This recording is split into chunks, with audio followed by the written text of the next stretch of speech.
What is up, my friends? Welcome to MYFI. Glad you're here. Gosh, good episode today. It's glad to be back. Took a little week off there. I hope you missed it. Hope you did. Anyway, glad you're here. Subscribe wherever you're listening. Just hit it right now. Like, not if you're driving, but like if you're, somewhere where you can.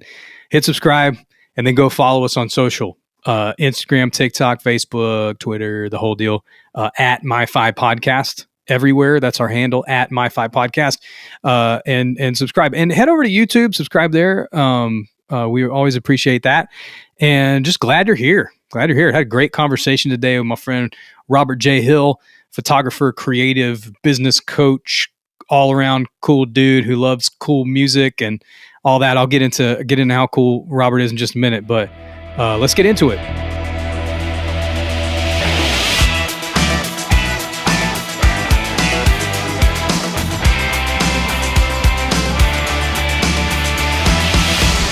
All right, man.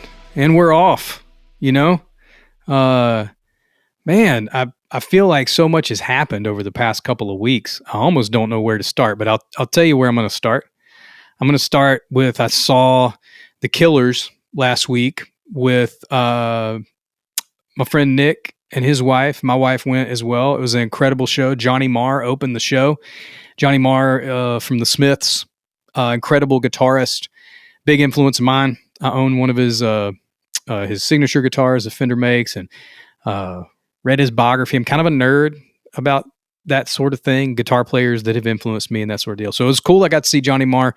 And the Killers were just amazing. Johnny came out and did a few songs at the close with the Killers, which was just amazing as well. But it got me thinking. I'm sitting there watching an arena of people, and it was great show, high energy. People are super engaged. The Killers been around for like 20 years ish.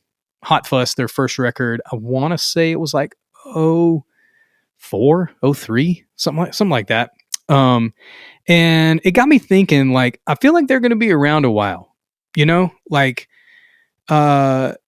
they released 2 records last year, and, or recently, like they were real close, within a year. They released both the records within a year. And I'm hearing they just dropped a new single called Boy, and I'm hearing that they're going to release a whole nother full-length album as well. And so they're just making stuff and killing it. And, show was great. They sound great, all that. It got me thinking, like, what bands are going to be around like 30 years from now?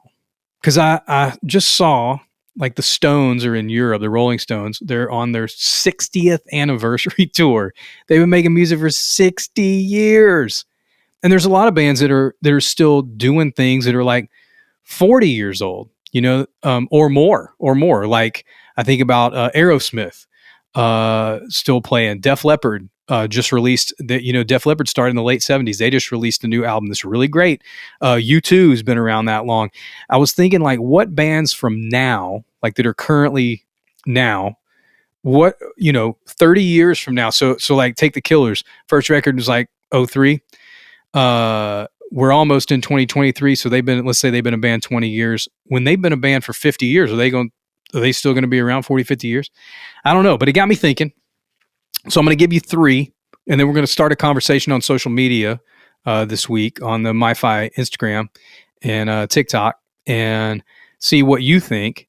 But and they don't have to be huge arena, bands. Just that they're going to still be a band and make music. You know what I'm saying? It's hard to stay together that long. I think about bands that were together for a really long time, but they broke up, several years ago. I think about bands like REM, bands that were together, and they just called it, man. It's hard. It's hard to do that. And I think REM could still be making great music right now, but they just chose to hang it up, and that's what they wanted to do. And good for them, man. They gave us a lot of great music to listen to, and thankful for that music.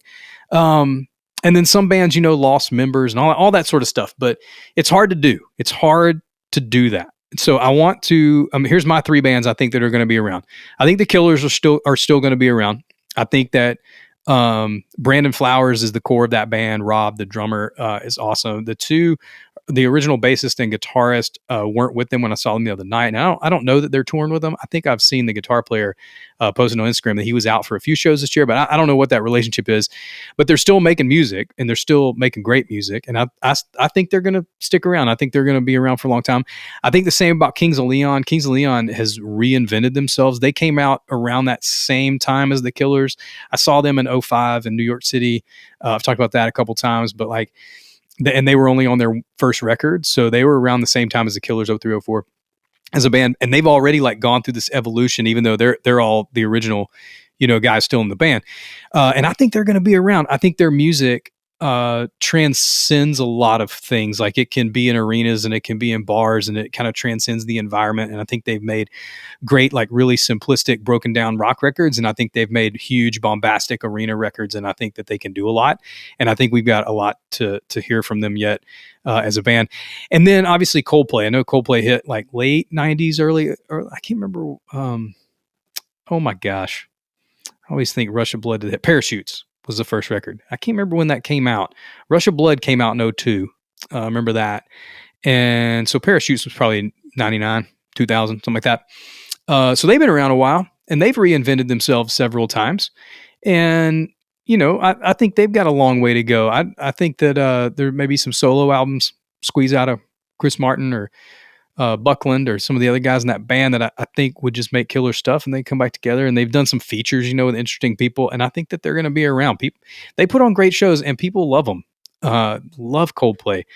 And so that's mine. I don't know what yours are, but we'll start a little conversation on social media this week and talk about that a little bit. Anyway, record of the week. Let me talk about the record of the week. If you're on YouTube or you're on Spotify video, you can see that I'm holding up a copy of Silk Sonic. Silk Sonic, An Evening with Silk Sonic is the name of the album, with Bruno Mars and Anderson .Paak. If you saw the Grammys this year, they opened it with 777 song off this record. This record is stellar. You get a little commentary and hosting from the great Bootsy Collins, and it is awesome. I'm so glad they finally pressed this on vinyl. It wasn't available for a really long time. And this sounds really great. My son's getting into recording and making music and all that sort of stuff too. And I actually yelled at him. I was like, hey, come listen to this. Like, cause the pressing just sounds great. And sometimes newer albums, because they weren't recorded in analog, don't translate to vinyl in a way that's like really dynamic or impressive. But this record the pressing of this record, it sounds amazing. So I don't know who did it. I don't know who was involved, and I doubt you're listening to this, but thanks for a great sounding record. It really, really does sound great. So if you can get a copy of that Silk Sonic album, it is, if you're familiar with them, you know what it is, you know what you're getting, but it's very like Vegas, soul, R&B, funk, raw. It's got elements of everything, but it's very much like a funk, fun Vegas party record. It's very 70s-esque in its vibe. If you're not on it, you should get on it, because it's a great record. I feel like most people have heard about it at this point because they cleaned up at the Grammys and all that. So anyway, enjoy that.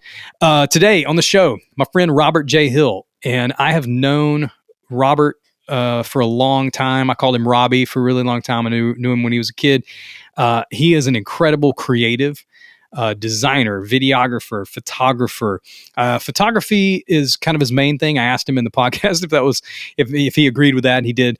He's mainly a photographer, but he has been coaching other photographers and entrepreneurs and business leaders for a while, and has some educational curriculum online at education.robertjhill.com. I'm going to put that in the show notes too.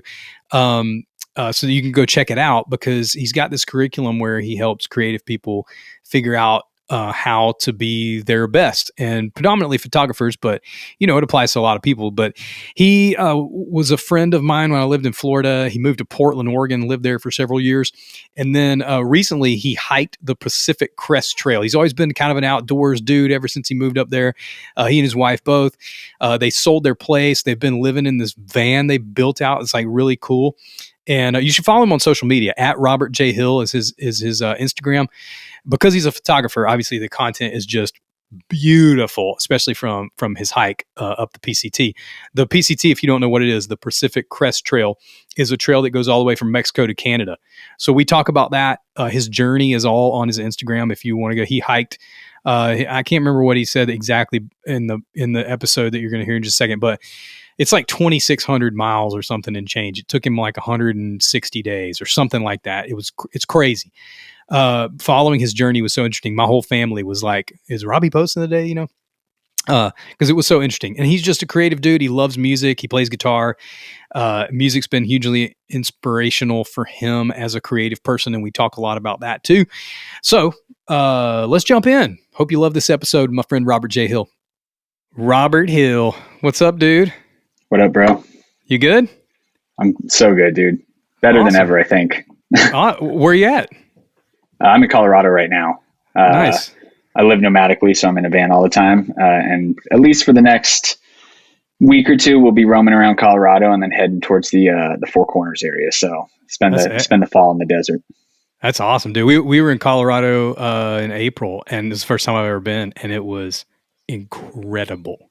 Yeah, it's sick, dude. It's cool. This time, I've spent most of my time when I've been in Colorado on the Front Range, which is like Boulder, Denver, Colorado Springs.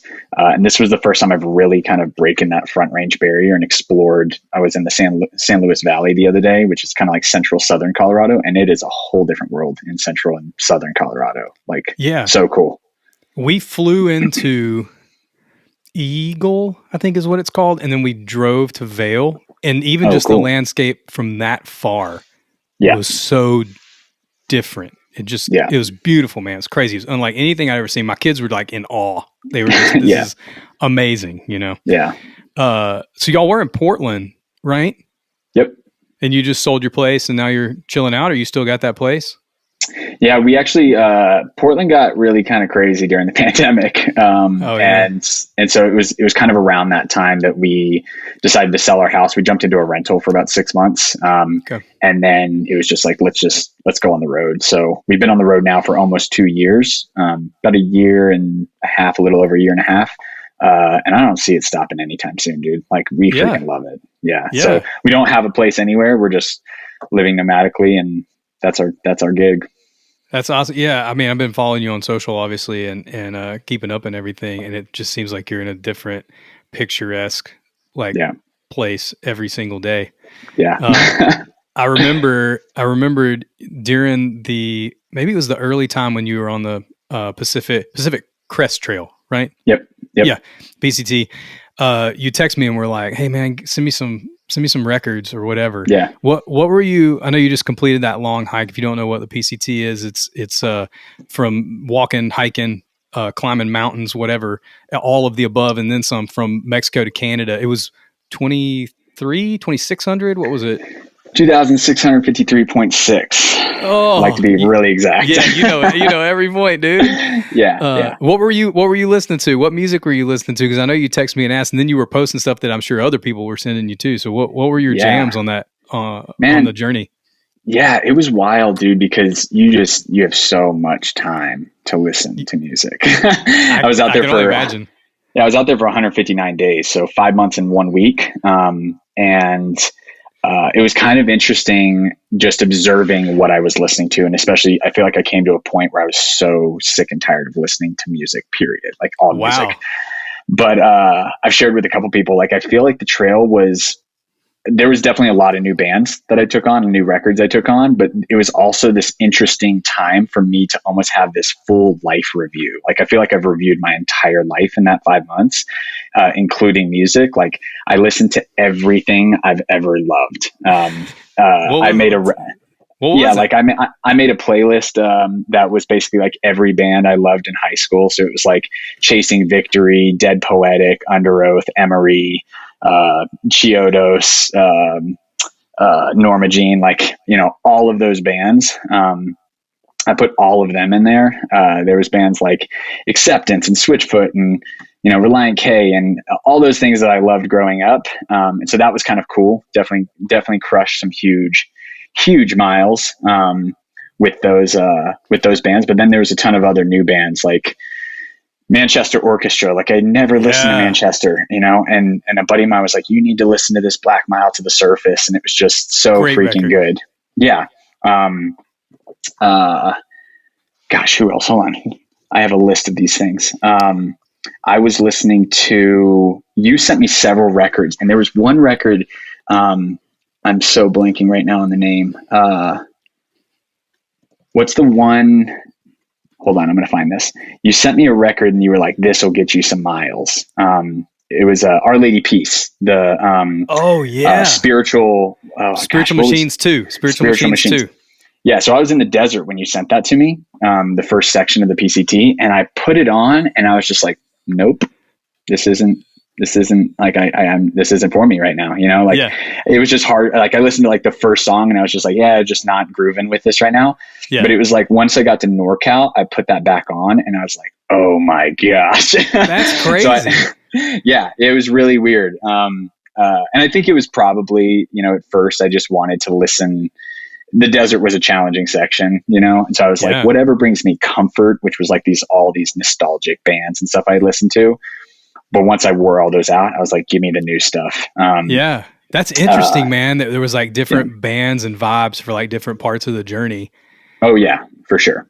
But it was cool. It was cool to like, I also feel like I had like, I made a playlist called Radio Rat, and it was just like shit that the radio plays, you know? And I mean, the cheesiest stuff from like, I don't even know what the bands are.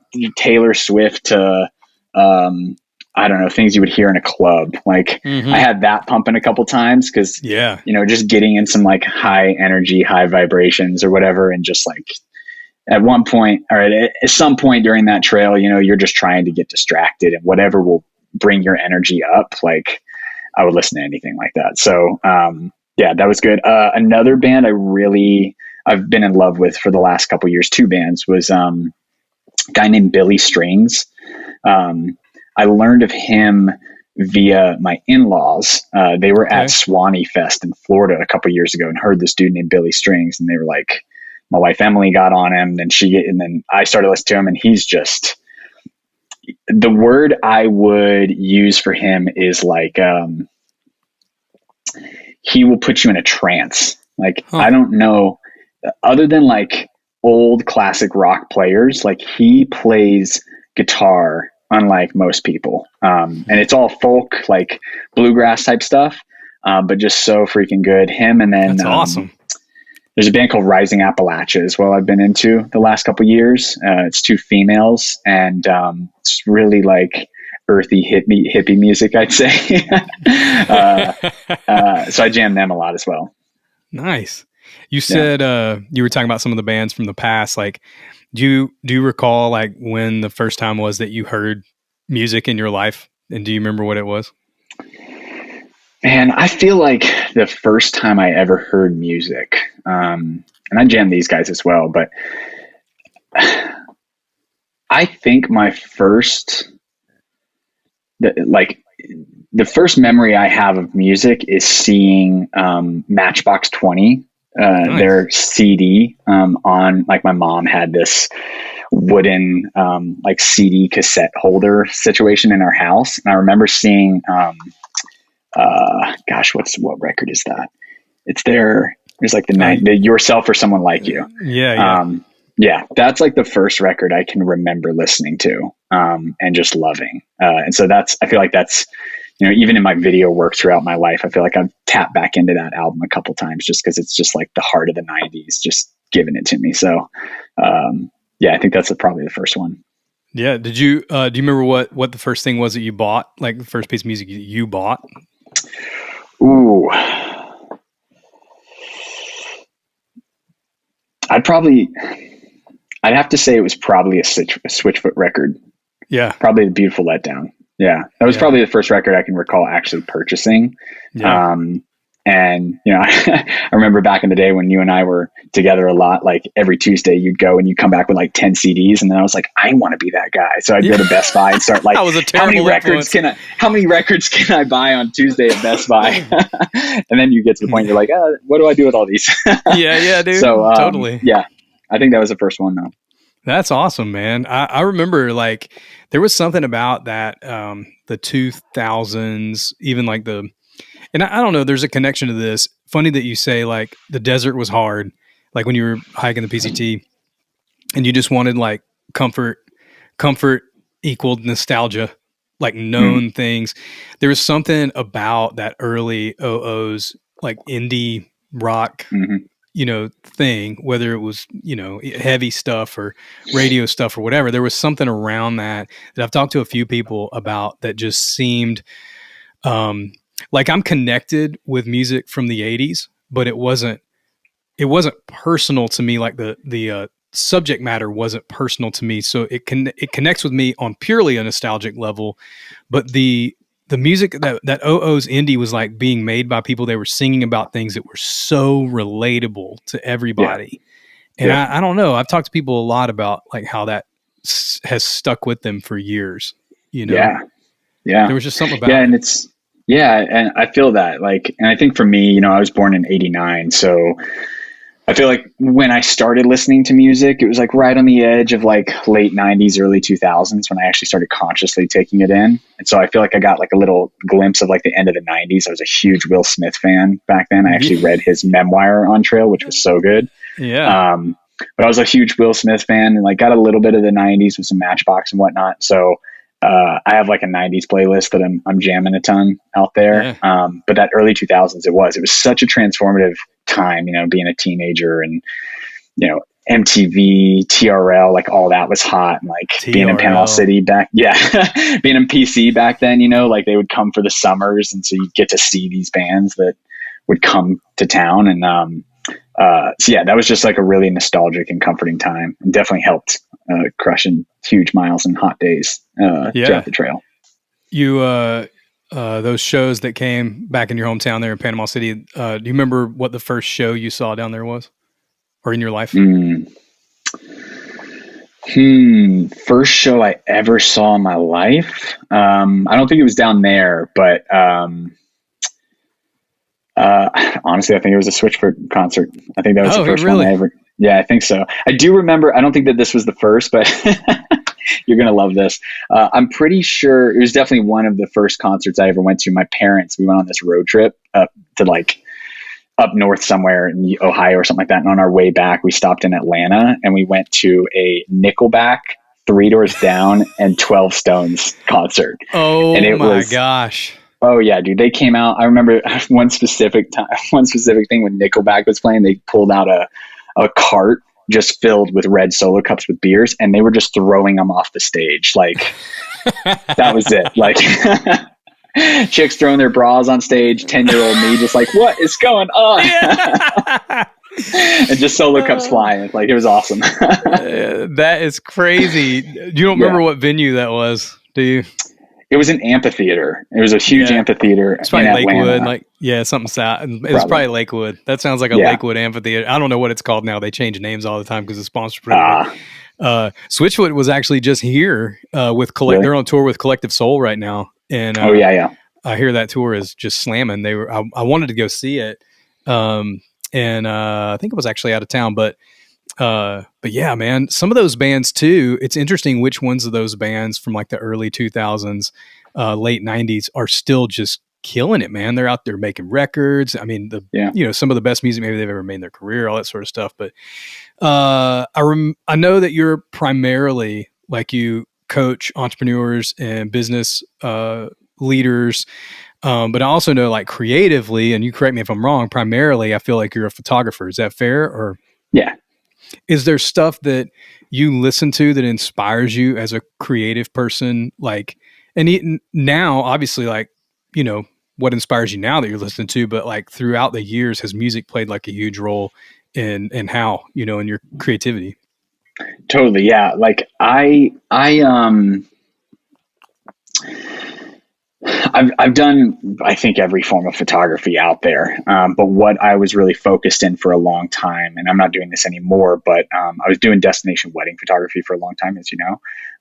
And I think I'm just now coming to this point in life where I'm like, this is who I am and it's okay. Like I am somebody who loves the bangers. Like those just epic shots, the cover image, like that's what I'm trying to make my whole shoot look like just a collection of bangers. And so, movies have always really inspired me, and I shoot almost in that mentality of thinking of like movie posters, in the sense of not just like drama with like lighting and whatnot, but also, being in extreme landscapes, dramatic lighting. And then also, I've kind of always naturally done this. I think this is where like a lot of my design, some video background comes in, is shooting compositionally for text to go somewhere on the image. So I think a lot about movie posters.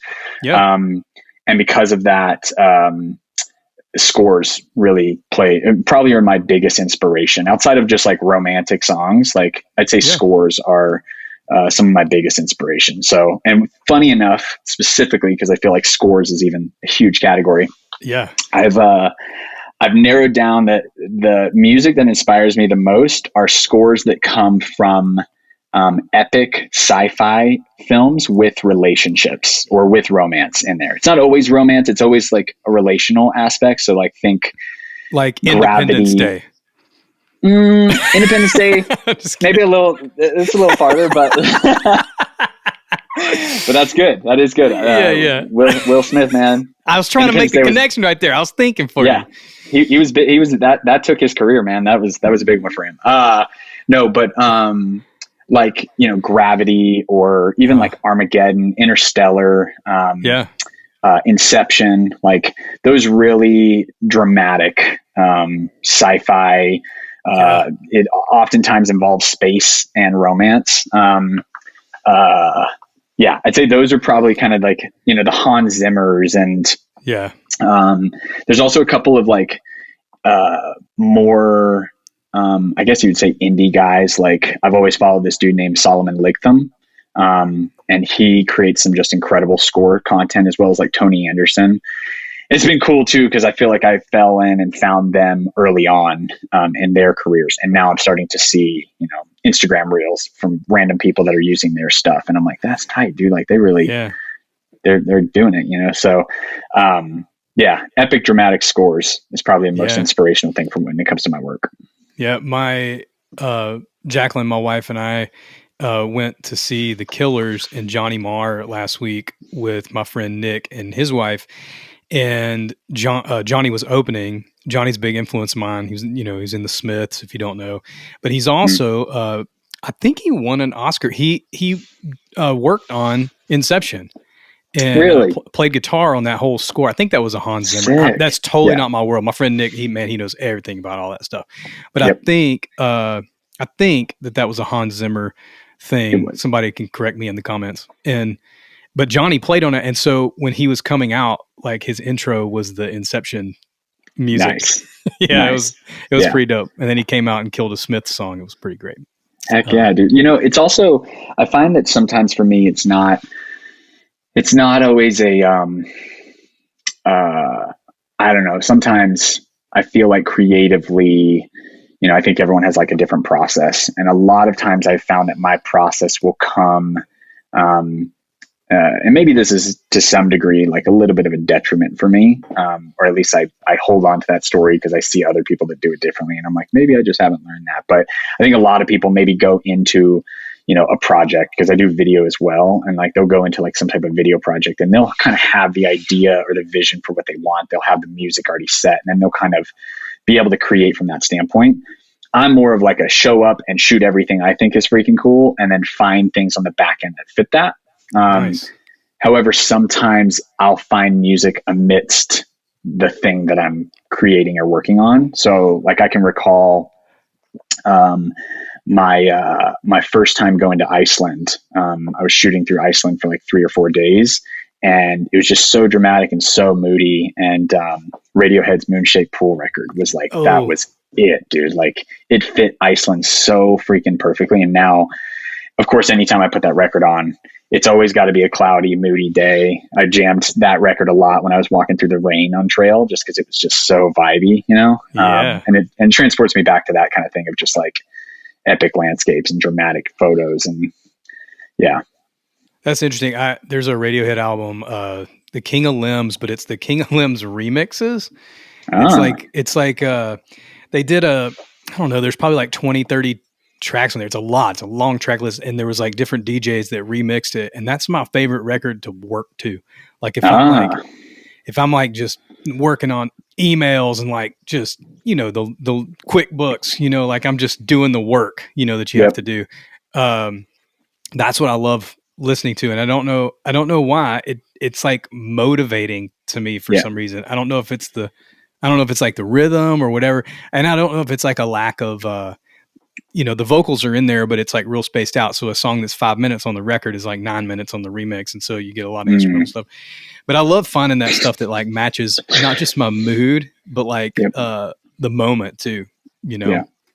You know, it's funny you say that because, I have this weird, maybe this isn't weird, but every time I tell it to people, they're like, you're psychotic. But I do this thing often where when I'm working, or even I found it on trail, it happened on trail as well. Whenever I'm doing something that I need longevity to do that task, right? Like, editing a project, I'll put on a song that like fits the vibe, or I'll, you know, be listening to a playlist, one will hit and I'm like, oh, that's good.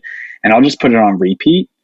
And I'll end up listening to the same song for 8 hours just to keep me in that level. And so I've done it so many times editing over the years, but on trail, I listened to this one Ed Sheeran song for like 12 hours. Yeah.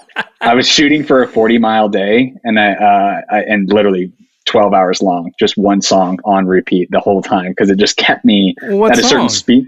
It was Overpass Graffiti off of his latest record. Okay. And, yeah, funny enough, I think it's about a breakup too. So it's like, why that? Yeah, dude. And I'm like, I don't know. Teenage Robbie? It landed though. And, kept me in that space. So sometimes often that will happen where I'm like listening to music and just, I'll get obsessed with one song. And, you know, Emily makes fun of me because sometimes I'll listen to that song just over and over and over for days on end, and I'll wear it out and then I'll put it on the shelf and come back years later and just be like, damn, that was so good. So the funny quirks. Yeah, dude. I have a playlist when I hit songs like that, that I just go, dude, this song's, I could listen to this 50 times in a row, whatever.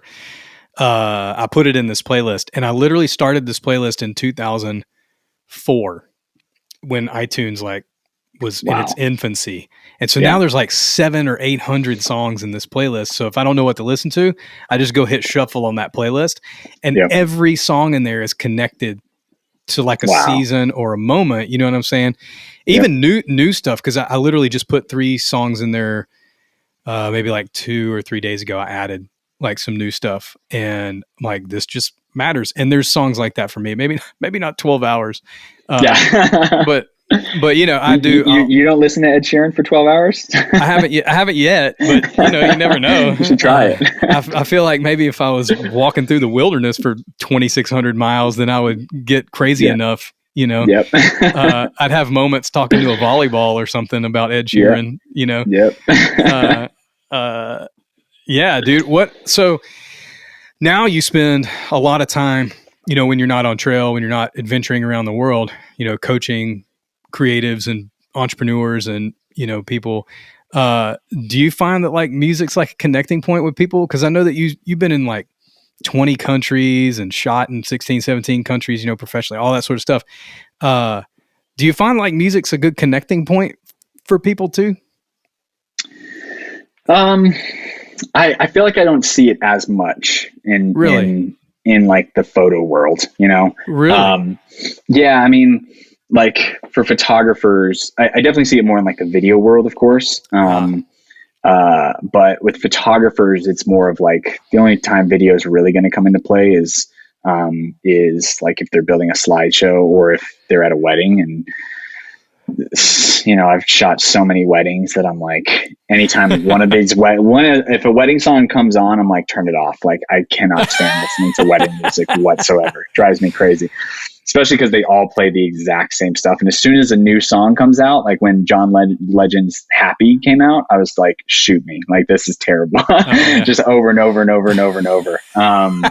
So those are the songs I don't put on repeat. But yeah, I don't necessarily see much of a connection. I will say something that I I actually do with people that I work with, is I work a lot with people in the area of really kind of figuring out who they are and what's really makes them unique, and really stepping into taking ownership around who people are.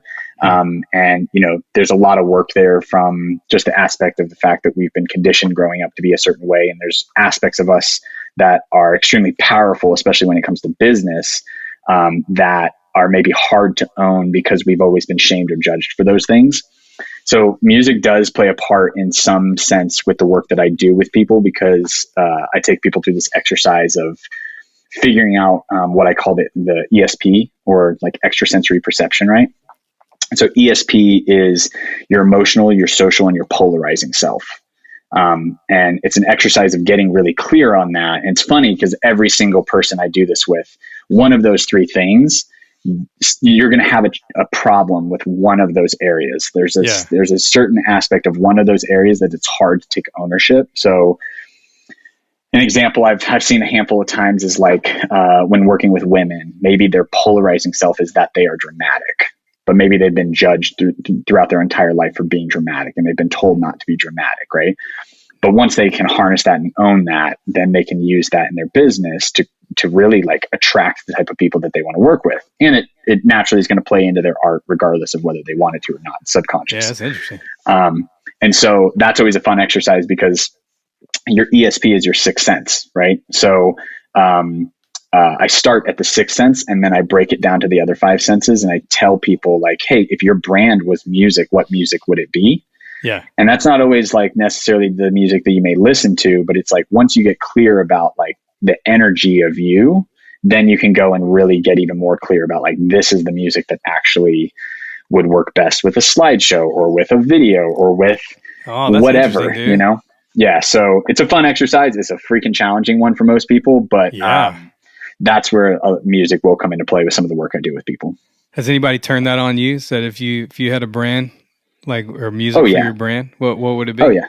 What's your musical brand? Oh man, I feel like at this point in time, because I feel like I did the exercise years ago, but I'd say at this point in time, it would definitely what my answer has always been is that sci-fi romance scores. That's what I've always leaned on. I'd probably, there's one record I recently started listening to on Trail, and it was the name of the record is the name of it's like a series on Nat Geo. I think it's called Blue Planet 2. Okay. And they just had some like killer scores. So it's like that dramatic like score type music, but it was like more focused for nature. So like Planet Earth and that sort of thing. Like that's what I've been listening a lot to when I'm out on trail.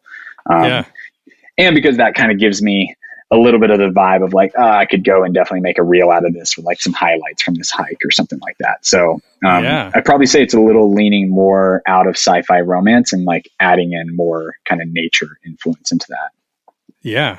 It's interesting. Like what is the expression of who you are musically, which is what you're kind of talking about. I feel like when you ask people that question, and then what music like helps you internally, like that you enjoy, and then like helps you process, like when I was keeping up with you on Instagram, when you were on the PCT, I was thinking like I run 5 days a week. I love running. I love running outside. I hate being inside. Like I just love being out there. And I'll go through, man, I'll get on a record and I'll just listen to it, or I'll walk out the door and I decide like what mood I'm in and what playlist I'm in. I never change while I'm mid run. Mm-hmm. And I usually like, I don't know if you ever done that thing where like you're driving home and you get home and you're like, I don't even remember driving home because you're so deep in thought about something, Yep. I do that when I'm running too. Like there's something about music. I'll miss a couple songs and I'm like, what was I listening to? Cause I get so like deep in like a thought, Yep. And so I love when I find that music that helps me process too. Totally. Yeah. And sometimes it's like, I need it to be really interesting. And sometimes I don't want it to be too interesting because I'm trying to think about something, which is probably why I like that King of Limbs remix album. It functions like really great background music, but it's brilliant. It's brilliant. I don't mean to degrade it by saying it's background music. It's brilliant, but it has a function to me that I think is pretty awesome. Yeah. I feel the same way. I do very similar things. And I think that there's again, it's like once I hit, for me, it's oftentimes a singular song. Occasionally it's a full record. Like there are a handful of records that I just went back to over and over again on trail. Sometimes it's like an individual song, you know? So, like I listened to, I was slowly curating a playlist, of like, what are the songs I go back to on trail often? Yeah. And so I made a playlist that had like, have you heard of Parcels? No. It's a band that a buddy of mine sent to me a couple months ago, and they had a really cool song on there called Something Greater.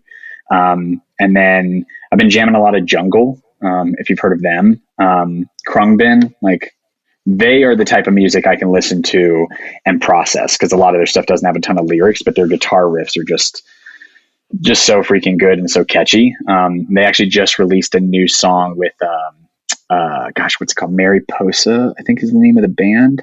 Marabou State. And Krungbin just did a collaboration on a song called Feel Good. And it's just like so good just to put on repeat. And it's like no lyrics. Is it in your playlist? Yeah. Well, do you send me that link and I'll put it in the show notes so people can go check out the playlist. And like I always do, I'll list all these bands and stuff. So if you're, going, oh, that band, or how do you spell that? Whatever, like we'll get it all in the show notes and you can go check all these out, after you listen. So, you said something a minute ago and I've never asked this question before, but I think it would be interesting. You were like, the songs that you just like go, I freaking hate this song. Yeah. Like, what are the three? You already said the John Legend, Happy, definitely. Okay. Definitely. Man, turn that shit off, because it does not make me happy. Yeah. Golly, man. Let's just like literally, I'm going to just search wedding playlist. I don't know. You said John Legend. John Legend isn't it John Legend? No, you think about Pharrell? Pharrell, that's what it is. Yeah, I was confused. Yeah. I know there's Pharrell's people listening Happy. To this podcast going, Lord, I hope he corrects him. Yeah. Pharrell's John Legend. We're sorry, John Legend. Sorry, John Legend. I know you listen to the podcast. Yeah. Yeah, I'm very sorry. Yeah.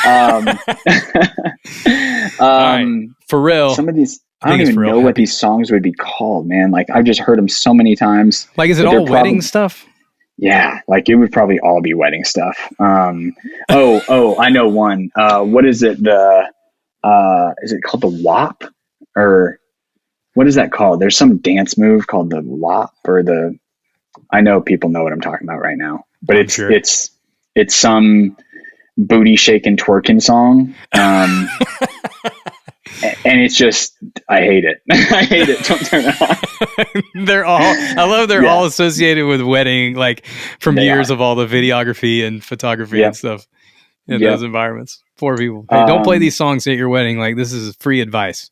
Well, I mean, it's funny how much you can learn about somebody when you go to their wedding and then you hear what they're playing. And you can tell, like, when somebody was just like, we don't know, just play your playlist, and that happens more often than not, right? And the DJ just has that curated playlist of all the things. And it sucks whenever there's like a good song that comes out and then it lands on the wedding playlist and you're like, shit. Now it's going to get run in the ground. It's over. It's over. Because Happy's a great song. Let's be real. It's a great song. You just have people like it. Yeah. I don't. It's a good... That's fantastic, dude. I love that it's a song called Happy and it's like so upbeat and you have all this disdain, so much so that you don't even know who sings it. You're just like, I don't know who it is. I don't care. It's just dumb. Yep. Yeah, it literally, like, I should put some, if I was still shooting weddings, that would be the first thing, like, on my website. The don't do's, don't play this at your son, don't play this at your wedding. I won't do your wedding. Turn it off. Yeah. The other ones I feel like are more like classical wedding songs that come up, but I'm just like, turn it off. Like, I've heard it so many times. Yeah. So, what's your Desert Island, Robert Hill's favorite records of all time? You get like 3-4 max, like lifetime. And now, you can break it down, like the records influenced you the most, and you just enjoy listening to, whatever. these are the things that get so hard for me. I know, man. It's best to just like rip it off like a Band-Aid. You know what I'm saying? I know, Just say it. I'd have to say, I was just telling Emily right before I got on here, I was like, I hate questions like this. Like, what's your favorite record? And of course you ask it. Of course, dude. I'm trying to think of just like what I go back to the most. I mean, I'd probably have to say, let's take the pressure off for a second. Let's take like of all time and let's just go with right now, because what do you love? What are you loving? That's great. What are you loving? I'd say Billy Strings right now. All right. Billy Strings' Home record. Like that would definitely be a hot one for me. I would say, and this has kind of been a pretty long-term, I feel like, record that I've listened to a lot. There's a guy named Matt Kearney, and he's got kind of like a mix between like pop and hip hop, and I'd probably just mix it with like pop and hip hop. And it was funny because Matt Kearney, I had found him originally. I went to a show at St. Andrew's Baptist Church in PC way back. Wow. I was freaking 10 years old probably. Went to this show. This guy is solo with a guitar, and he's playing these songs that I'm just like, this is sick. And I've kept up with him over the years. Come to find out, he grew up in Oregon.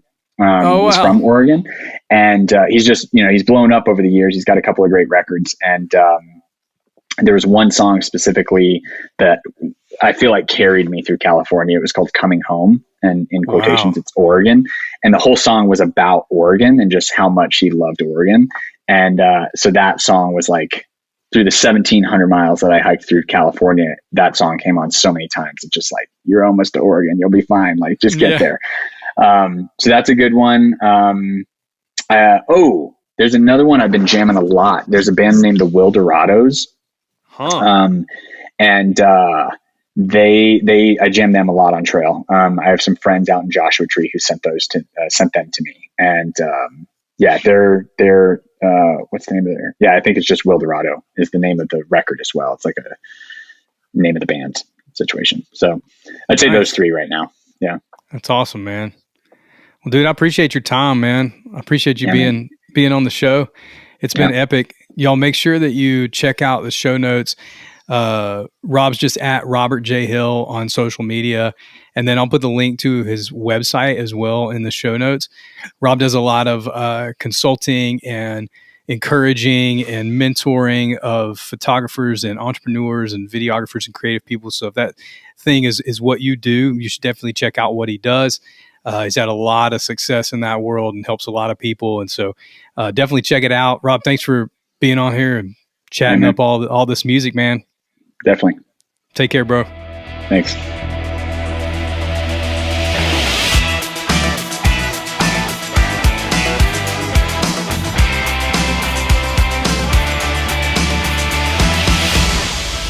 Man, I really enjoyed that conversation. I hope you did too. Robbie's an awesome, kind, super interesting dude.